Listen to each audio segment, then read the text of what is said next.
नमस्कार, स्वागत है आपका हमारे चैनल पर। मैं हूं आपके साथ शिप्रा सैनी। पश्चिम बंगाल विधानसभा में बंगाल हिंसा का असर दिखाई दिया है। बजट सत्र के पहले दिन चुनावी हिंसा पर विधानसभा में भारी हंगामा हुआ। बिना अभिभाषण पढ़े ही वापस राज्यपाल जगदीप धनखड़ लौट गए।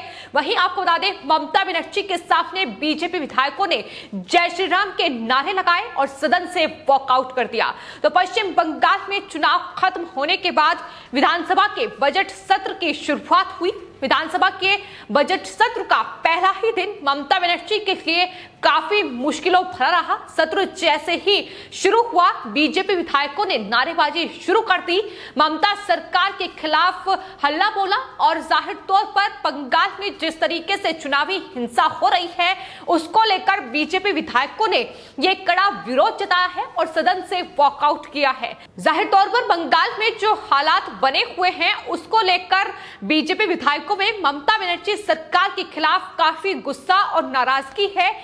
यही वजह है कि बंगाल की विधानसभा में सरकार के खिलाफ ये विरोध देखने को मिला है और विधानसभा में ये भारी हंगामा हुआ है।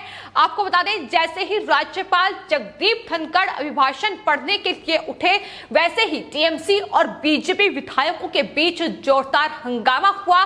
तमाम बीजेपी के विधायक हाथों में बंगाल हिंसा के पोस्टर लिए हुए थे।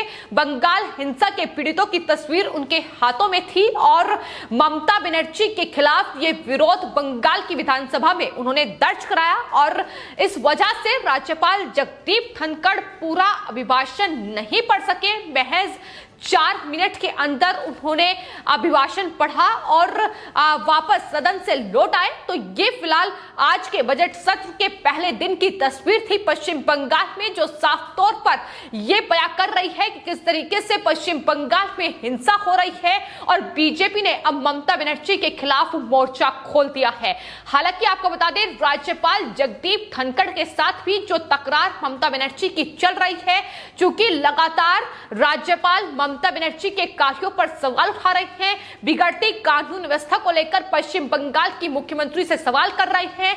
ऐसे में वो पहले ही ये स्पष्ट कर चुके थे कि पूरा अभिभाषण जो कि राज्य सरकार के द्वारा तैयार किया गया है वो पूरा अभिभाषण नहीं पढ़ेंगे, क्योंकि उसमें कई ऐसे बिंदु हो सकते हैं जो कि पश्चिम बंगाल में जाहिर तौर पर जो तस्वीर बनी हुई है उससे अलग हो गए। इसलिए राज्यपाल की ओर से यह कहा गया था कि वो पूरा अभिभाषण नहीं पढ़ेंगे। और उसके बाद आज जब विधानसभा बजट सत्र की पहले दिन की शुरुआत हुई तो ये हंगामा बंगाल में देखने को मिला और राज्यपाल जगदीप धनखड़ को अपना भाषण बीच में ही रोकना पड़ा। लेकिन वहीं बीजेपी विधायकों की ओर से कड़ी नाराजगी बंगाल हिंसा को लेकर जाहिर की गई। बंगाल में जो बीजेपी के विधायक हैं उन्होंने, आपको बता दें, जय श्री राम भारत माता की जय के नारे बंगाल विधानसभा में गूंजे और ये नारे साफ तौर पर दिखाई दे रहा है कि किस तरीके से ममता बनर्जी जो लगातार बंगाल में हिंसा को बढ़ावा दे रही हैं, लगातार वहां बीजेपी कार्यकर्ताओं की हत्याएं की जा रही हैं, आगजनी और लूटपाट की जा रही है और ममता बनर्जी कोई एक्शन नहीं ले रही है। यही वजह है कि ये भारी हंगामा बंगाल की विधानसभा में देखने को मिला है। आपको बता दें, शुभेंदु अधिकारी का बयान इस पूरे हंगामे के बाद सदन से वॉकआउट करने के बाद सामने आया। उन्होंने कहा कि आज से बंगाल विधानसभा सत्र की शुरुआत हो चुकी है। राज्यपाल के अभिभाषण में पश्चिम बंगाल में चल रही हिंसा के बारे में कोई जिक्र नहीं किया गया था, यह शुभेंदु अधिकारी की ओर से कहा गया है। साथ ही उन्होंने कहा है कि यही वजह है कि हम लोगों ने ये जो प्रदर्शन है ये विधानसभा में किया। उन्होंने कहा कि फर्जी वैक्सीनेशन जिस तरीके से बंगाल में चल रहा है उसको लेकर भी अभिभाषण में कोई जिक्र नहीं किया गया था।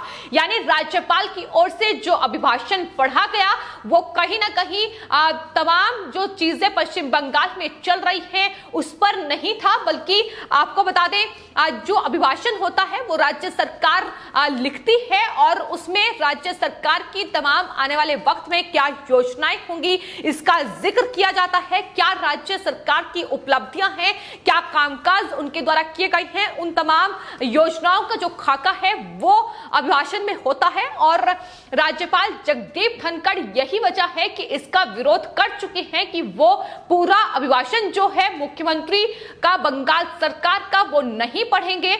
और इस बीच जिस तरीके से बंगाल विधानसभा में हंगामा हुआ, जाहिर तौर पर ये हंगामे के आसार पहले ही लगाए जा रहे थे, क्योंकि बंगाल में जिस तरीके से हालात बने हुए हैं उसको लेकर लगातार बीजेपी विधायक और खुद राज्यपाल जगदीप धनखड़ ममता बनर्जी के खिलाफ मोर्चा खोले हुए हैं कि बंगाल हिंसा को लेकर, बंगाल में बिगड़ती कानून व्यवस्था को लेकर पश्चिम बंगाल की मुख्यमंत्री एक्शन ले, वरना राष्ट्रपति शासन की मांग भी लगातार पश्चिम बंगाल में तेज हो रही है। और बंगाल विधानसभा का ये सत्र आज से इसकी शुरुआत हुई है।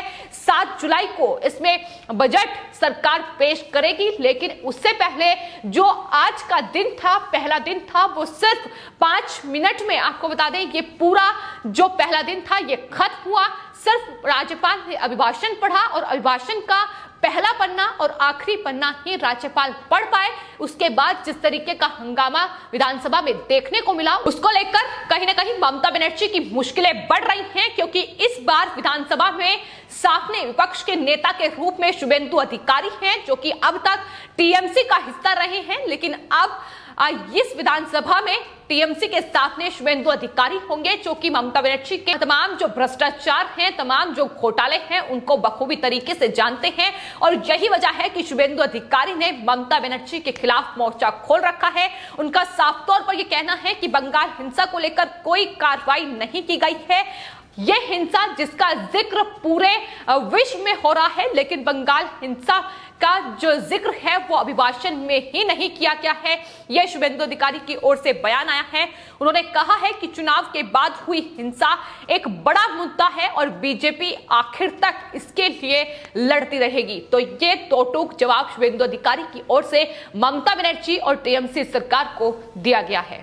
तो पश्चिम बंगाल विधानसभा चुनाव के बाद विधानसभा सत्र का ये पहला दिन था, जिसमें राज्यपाल जगदीप धनखड़ ममता बनर्जी के सामने थे। और आपको बता दें, जब राज्यपाल जगदीप धनखड़ अभिभाषण पढ़ने के लिए विधानसभा पहुंचे तो ममता बनर्जी से उनकी बातचीत हुई। वहीं हंगामा जब बरपा तो उसके बाद राज्यपाल वापस लौटे। उस वक्त भी करीब 5 मिनट तक राज्यपाल और ममता बनर्जी के बीच बातचीत हुई है, लेकिन क्या कुछ बातचीत हुई है इसको लेकर अभी तक किसी भी ना तो टीएमसी की ओर से और ना ही राज्यपाल की ओर से कोई बयान सामने आया है। लेकिन कयास यही लगाए जा रहे हैं कि दरअसल जिस तरीके से बंगाल में हिंसा हो रही है और तमाम कार्यों को लेकर, मुद्दों को लेकर राज्यपाल जगदीप धनखड़ और ममता बनर्जी आमने सामने हैं, तो क्या इस पर कोई बातचीत हुई है? लगातार अटकलें लगाई जा रही हैं।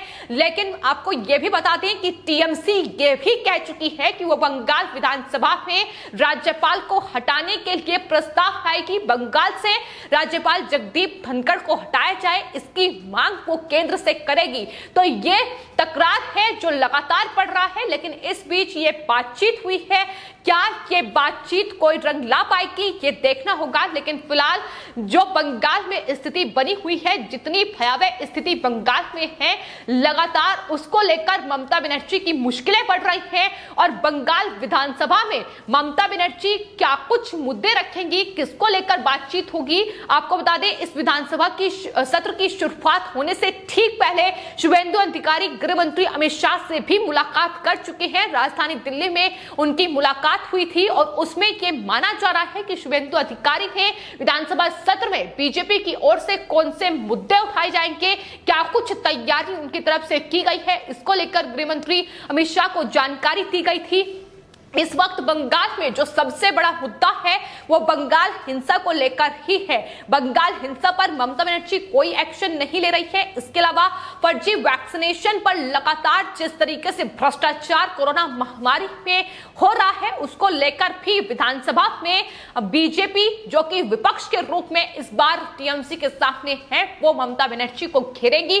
तो फिलहाल ममता बनर्जी की मुश्किलें अब चारों तरफ से बढ़ी हुई हैं। और अगर बंगाल विधानसभा की बात की जाए तो इस बार टीएमसी के सामने बीजेपी है और बीजेपी क्या कुछ मुद्दों पर टीएमसी को घेरेगी, ये कहीं ना कहीं आज पहला दिन था विधानसभा का जिसमें साफ हो चुका है कि बंगाल हिंसा को लेकर जवाब ममता बनर्जी दे। आखिर क्यों कार्रवाई नहीं की जा रही है, इसको लेकर जवाब लगातार बीजेपी की ओर से मांगा जा रहा है और यही वजह है कि आज बंगाल की विधानसभा में यह भारी हंगामा देखने को मिला, जहां बीजेपी विधायकों के हाथ में बंगाल हिंसा के पोस्टर, हिंसा पीड़ितों की तस्वीर नजर आई और वहां उन लोगों के द्वारा वॉकआउट किया गया सदन से। तो ये साफ तौर पर संदेश दे रहा है कि बंगाल में जो कुछ घटा है उसको लेकर ममता बनर्जी को एक्शन लेना ही होगा। फिलहाल आपकी इस पूरे मामले पर क्या राय है, हमें कमेंट बॉक्स में जरूर लिखें और चैनल को सब्सक्राइब करें। धन्यवाद।